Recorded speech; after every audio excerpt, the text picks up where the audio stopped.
नमस्कार, मैं Abrar Khan news link live से।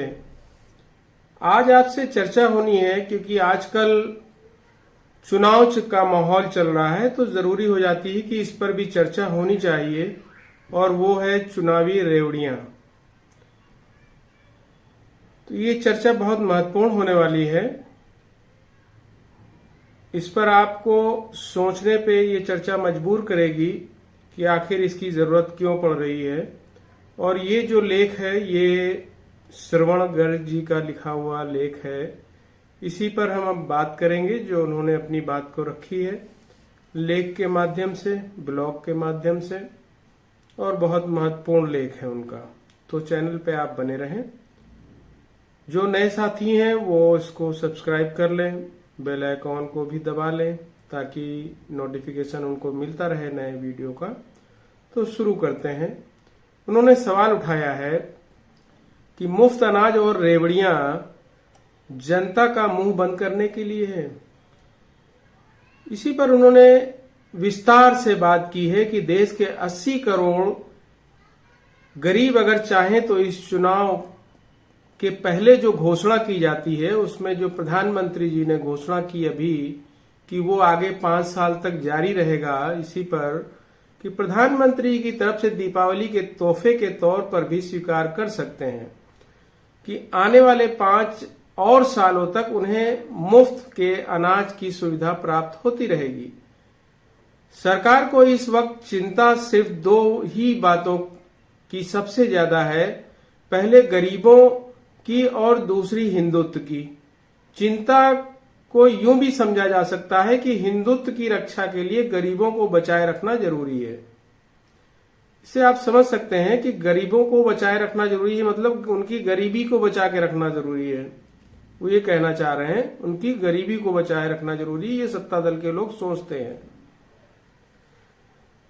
सत्तारूढ़ दल जानता है कि सक्षम और अमीर लोग भारत की नागरिकता त्याग कर अन्य मुल्कों में बसने जा सकते हैं, पर जिस गरीब आबादी को सरकार उनकी जरूरत का अनाज स्वयं खरीद पाने में सक्षम नहीं बना पाई, उसे तो यहीं रहना पड़ेगा। वैसे भी 142 करोड़ से ज्यादा की आबादी वाले देश में पासपोर्ट धारकों की संख्या 10 करोड़ से भी कम है। अतः भारत को हिंदू राष्ट्र घोषित करने के लिए गरीब आबादी पर निर्भरता हमेशा कायम रहने वाली है। श्रवण गर्ग जी बताना चाह रहे हैं कि चुनावी रोटी सेकने के लिए 2 चीजें जरूरी हैं। पहली गरीबी, और गरीबों के लिए चुनावी रेवड़ी। चुनावी रेवड़ी 2 तरह की हो सकती है, एक फ्रीवी के नाम पर और दूसरा हिंदुत्व के नाम पे। तो आगे वो कहते हैं गरीबी को बनाए रखना सत्ता के लिए चुनावी कारणों से भी जरूरी हो जाता है। गरीबी हटाओ का नारा 52 साल पहले 1971 के लोकसभा चुनाव के दौरान इंदिरा गांधी ने पहली बार दिया था, और 84 में जब राजीव गांधी प्रधानमंत्री बने तब उसी नारे का उपयोग 5वीं पंचवर्षीय योजना में किया गया। अपने चुनावी वायदे के मुताबिक मोदी सरकार अगर हर वर्ष 2 करोड़ नए रोजगार उपलब्ध करवाती रहती तो पिछले 9 साल के दौरान 18 करोड़ लोग अपने पैरों पे खड़े हो जाते और वे सोच समझकर वोट देने की क्षमता प्राप्त कर लेते। राजनीतिक रूप से समझदार सत्ताएं नागरिकों को इस तरह से समझदार होना कतई पसंद नहीं करती। साल 2011 में हुई आखिरी जनगणना के अनुसार देश की आबादी 121 करोड़ थी।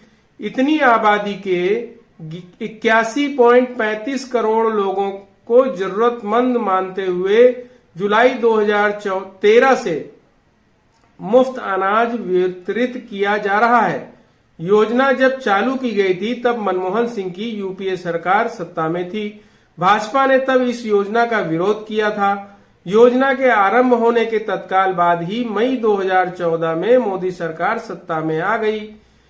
किसी ने सवाल नहीं किया कि यूपीए सरकार की जिस योजना का विरोध भाजपा ने किया था उसे क्यों चालू कर रखा है। इतना ही नहीं, 2011 से 2023 की अवधि के बीच जो गरीब देश में बढ़ गए होंगे वे अपने अनाज का इंतजाम किस तरह से कर रहे होंगे। गरीबों को मुफ्त अनाज देने की योजना की अवधि लोकसभा चुनाव के पहले दिसंबर में समाप्त होनी थी।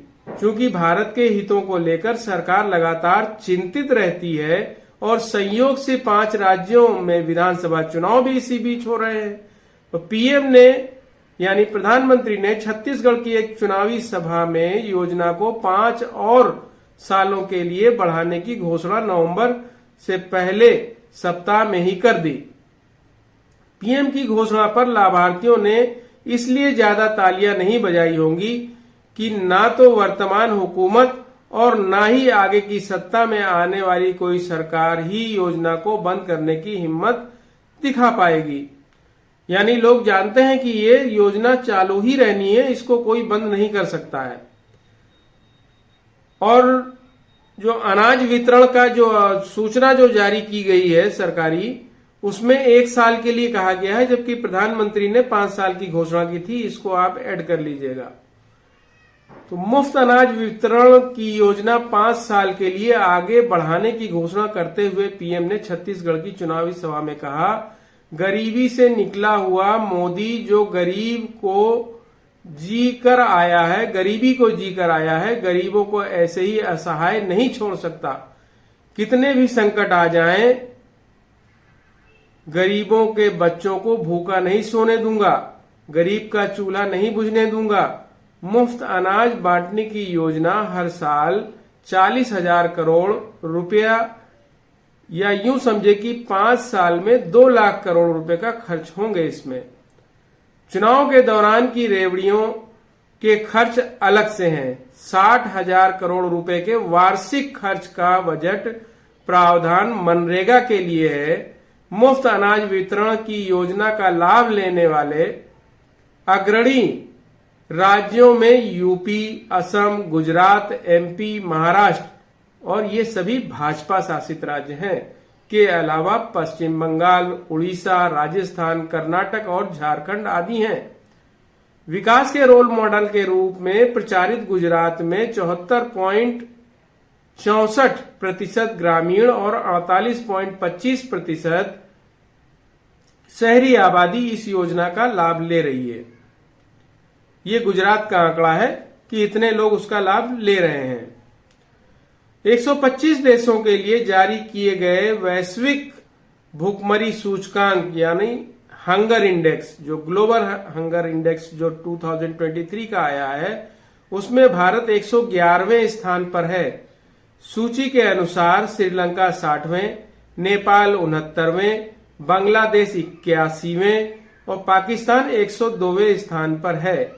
कल्पना ही की जा सकती है कि मुफ्त में अनाज वितरण की योजना अगर बंद कर दी जाए, उसमें कोई कटौती कर दी जाए तो परिणाम क्या होंगे।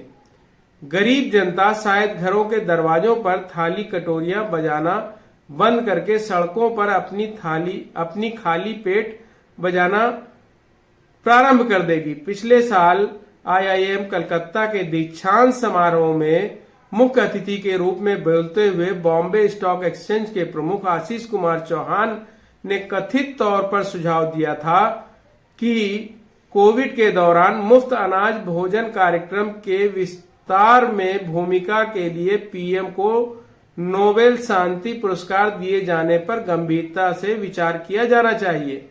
कांग्रेस सहित किसी भी विपक्षी दल में सवाल करने की हिम्मत नहीं कि बजाय रोजगार के नए अवसरों का निर्माण करने के, गरीबों की सुरक्षा के नाम पर मुफ्त की सुविधाओं का विस्तार, कहीं नागरिकों को अकर्मण्य बनाने, उनके मुंह बंद करने, प्रतिरोध की आवाज को दबाने और सरकार की खुद की राजनीतिक सुरक्षा के लिए तो नहीं किया जा रहा है।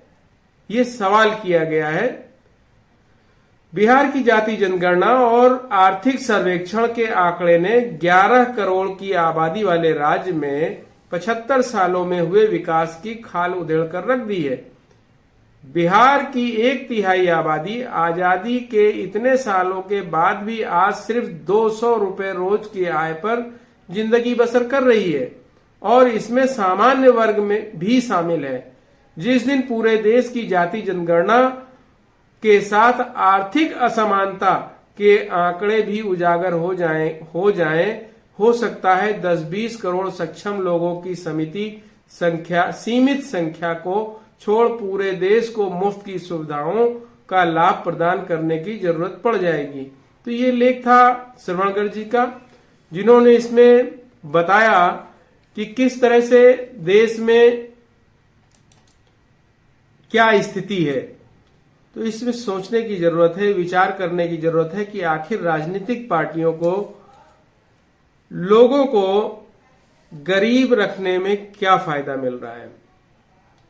साफ साफ है कि वो आपको फ्रीबी देंगे, जब आपको वो फ्रीबी देंगे तो आप उनको वोट देंगे। और फ्रीबी को भी समझने की जरूरत है।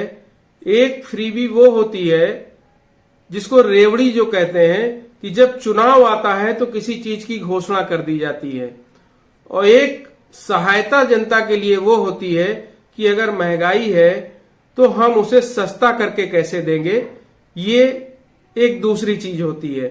इन दोनों चीजों को समझें और सत्ता को कभी भी अपनी मजबूरी न बनने दें कि सत्ता आपको मजबूर समझकर वोट पाने का साधन बने। तो बहुत बहुत धन्यवाद। कैसा लगा आपको वीडियो, कमेंट्स करके जरूर बताएं। चैनल को जो नए साथी जुड़े हैं वो सब्सक्राइब कर लें और लोगों तक शेयर करें। साथ ही बेल आइकॉन को भी दबा लें ताकि जो नया वीडियो आए तो उसमें आपको नोटिफिकेशन प्राप्त हो जाए। बहुत बहुत धन्यवाद।